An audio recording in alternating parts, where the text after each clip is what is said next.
Mukim Baranang terletak bersempadan dengan Negeri Sembilan. Ia mempunyai keluasan kawasan berjumlah 6,190 hektar. Mukim ini telah diterokai sekitar 1,890-an dan penduduk asalnya merupakan kaum orang asli.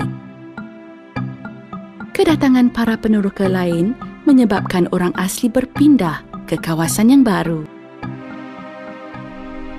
Nama Baranang ini diambil sempena satu peristiwa yang tercetus satu masa dahulu. Menurut satu sumber, orang-orang Negeri Sembilan telah berselisih faham dengan puak Minangkabau. Pergaduhan ini dikatakan berpunca daripada seorang wanita. Dalam pertempuran ini, kedua-dua pihak telah menggunakan senjata-senjata lama seperti keris, tombak, pedang, parang, kapak dan sebagainya. Pertempuran yang tercetus tanpa henti ini mengakibatkan sungai berdekatan dipenuhi darah mangsa-mangsa yang terkorban. Kedua pihak dikatakan telah berenang di dalam sungai yang dipenuhi darah tersebut. Dalam logat Minang, perkataan berenang disebut beranang dan namanya kekal ke hari ini.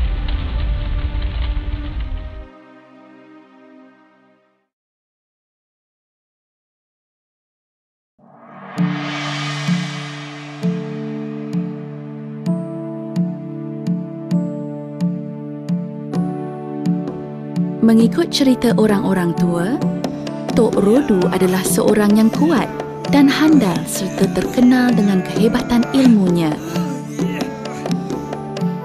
Berketurunan orang asli, Tok Rodu merupakan seorang Muslim dan mempunyai seorang isteri bernama Robiah.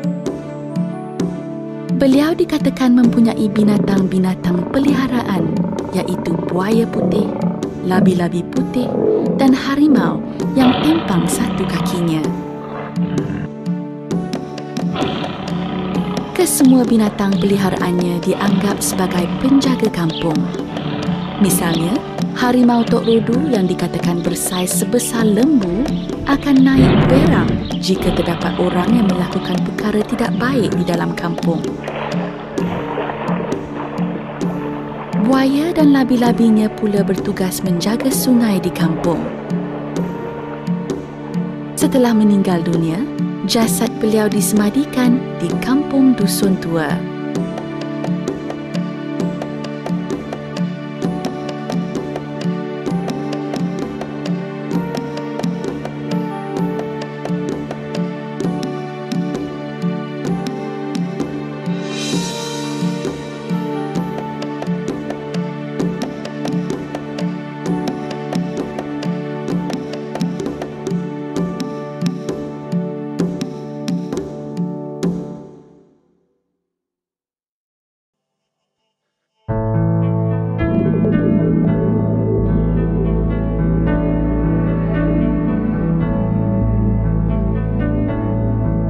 Bukit Putri terletak di dalam kampung Teras Jernang, di tepi jalan utama yang menghubungkan Kajang ke Bangi Lama, Dengkil dan Banting.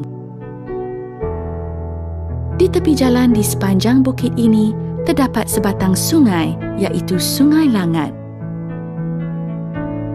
Sungai ini mempunyai teluk-teluk kecil di kawasan yang berselekoh dan airnya sangat dalam berbanding dengan kawasan-kawasan lain. Pada zaman dahulu, teluk-teluk kecil ini penting sebagai tempat para penduduk kampung menangkap ikan, mandi, membasuh pakaian dan juga sebagai pangkalan untuk menambat perahu. Salah satu daripada teluk tersebut dipanggil Teluk Jutan. Nama Teluk Jutan dikatakan berasal dari perkataan syaitan. Mengikut ceritanya, terdapat seorang gadis cantik jelmaan syaitan yang gemar mandi di situ. Para nelayan di situ mengatakan bahawa rambut gadis yang digelar putri itu amat panjang hingga mencecah ke dalam teluk Jutan.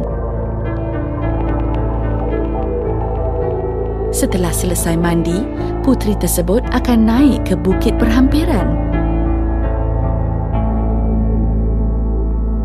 Lantaran dari peristiwa ini, maka bukit itu dinamakan sebagai Bukit Putri.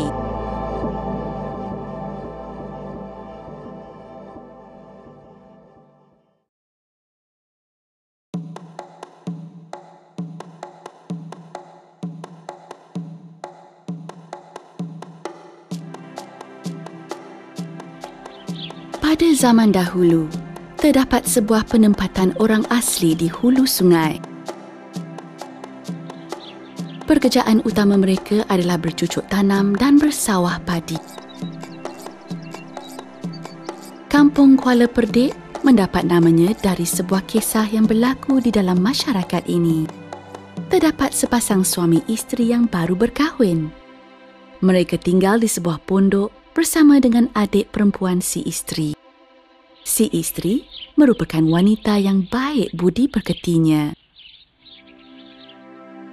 Namun begitu, tanpa disedari, si suami telah menjalinkan hubungan sulit dengan adik kandungnya. Hubungan itu akhirnya terbongkar. Akibat kekecewaan yang amat sangat, si isteri telah merancang untuk membunuh adiknya. Pada suatu hari, ketika si suami pergi memburu di hutan, si isteri telah mengajak adiknya ke hulu sungai. Ketika sedang mandi, si isteri menolak adiknya lalu hanyut di bawah arus yang deras. Dalam keadaan serba salah dan bingung, wanita itu telah melarikan diri dengan mendaki Gunung Nuang hingga sampai ke Pahang. Kerana beliau seorang wanita yang baik, tempat kediamannya di Pahang dinamakan sebagai Canda Baik.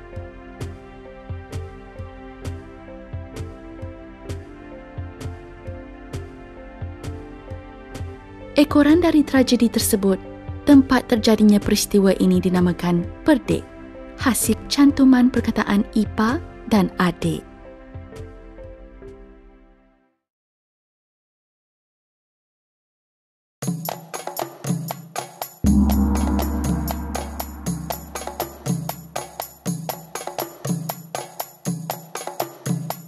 Allahyarham Tuan Haji Syamsuddin Maukus merupakan seorang tokoh agama yang amat disegani di Kampung Jalan Enam Kaki.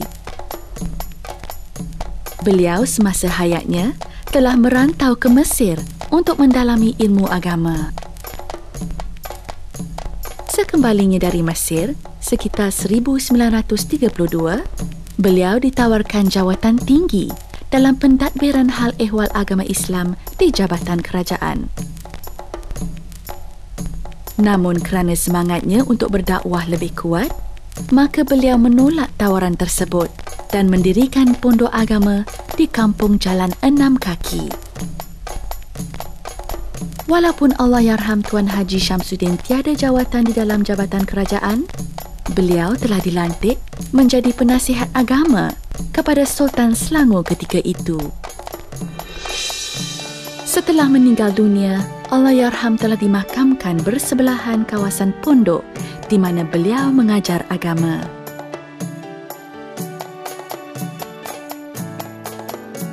Demi memelihara kesinambungan usaha dakwah beliau, sebuah madrasah telah dibina dan diberi nama Madrasah Al-Fulaniyah.